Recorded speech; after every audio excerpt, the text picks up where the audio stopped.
Hello? Anybody here? Is anybody here? No one's here. Okay, great. Do it by myself. Hi, my name's Andrew Potter. Today I will accompany you to the world of advertising and television commercials. And I will also What's show up, you... Andrew? Well, who are you? I'm the mouse. I'm tonight's host. No, I am tonight's host. Well, the producer thinks an animated character is more suitable to be this documentary's host. So move your ass. Well, the director asked me to be the host, so you move your tail, rodent. We don't need any animated characters. But we do. We animated characters have influenced advertising approaches throughout history. We spoke for almost every kind of product shown on TV commercials. Yeah? Like what? Now see it with your eyes. What are your general impressions of animated commercials today? Well, I think they're cute, like especially the Coca-Cola one. I fell in love with those polar bears, and I think that makes it relate to especially children and stuff. I think they're funny. They're entertaining. They're good. What is the best, most impressive animated commercial you've ever seen? The Coca-Cola polar bear commercial. I like the M&M one. Just because they're funny, they're real. I mean, they're real instances. They're just funny. Bingo. There's a million different ways that you can do this, and that's why I think animation is such a very effective visual, because it catches people and makes them interested.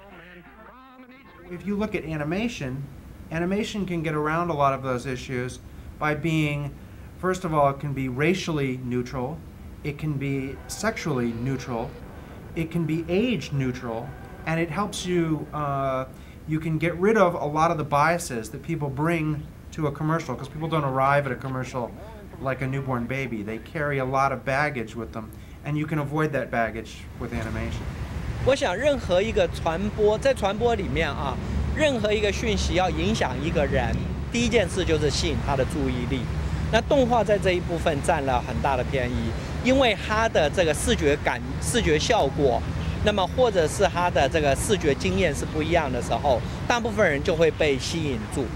第二个呢，在这种要被影响的过程当中，他要能够理解这个讯息。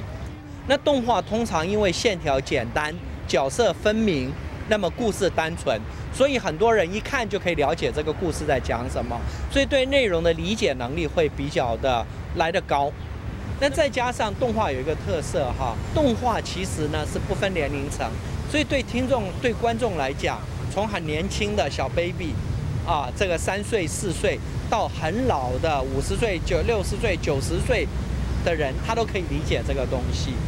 那么，所以这个动画在说服上面，在传播上面，很多人会趋之若鹜，这是绝对是可以理解的。Okay, fine. You demonstrate that you have some sort of usefulness, but still, you don't have as much experience as I do. So you're not qualified to run the show, and I am. That's not fair. Animation has played an important role in television commercials for 60 years. I'm as experienced as you are. No way. There's no way. Hey, we entertain the audience with many different formats and gave them more imagination space. We have much more persuasive weapons than you do. I doubt it. Telling it like it is. Forget about it. Shut up. First of all, animation itself was something brand new to the scene that came out of Walt Disney, and it really captured everybody's imagination. And that was the first thing. In the first early commercials during the 1950s when animation was used, I think it really captured people's attention. I think that they're more eye-catching and probably are more appealing to a viewer than a regular commercial. I think the animation kind of sticks in their mind a little more. I don't know why. I think just because of, as children, we really, watched a lot of cartoons and everything, and so I think it just appeals to us a little more, and we tend to, it's a good memory for us as opposed to watching just like a normal, guy standing there trying to sell something. Cheerios. Secondly, we were able to do things in animation and capture the spirit of what the advertiser was trying to do in order to be able to communicate the benefits of their product or service, and also persuade consumers to try and buy that product. However, that became so successful that as well, it then started being utilized by advertisers to also communicate products and services to adults as well. But it was primarily used in the 1950s to sell items to children. So if you put on an adult spokesperson on a commercial and talking to children, children are immediately a little bit back. They pull back a little bit. An animated character is unthreatening. There's no threat at all.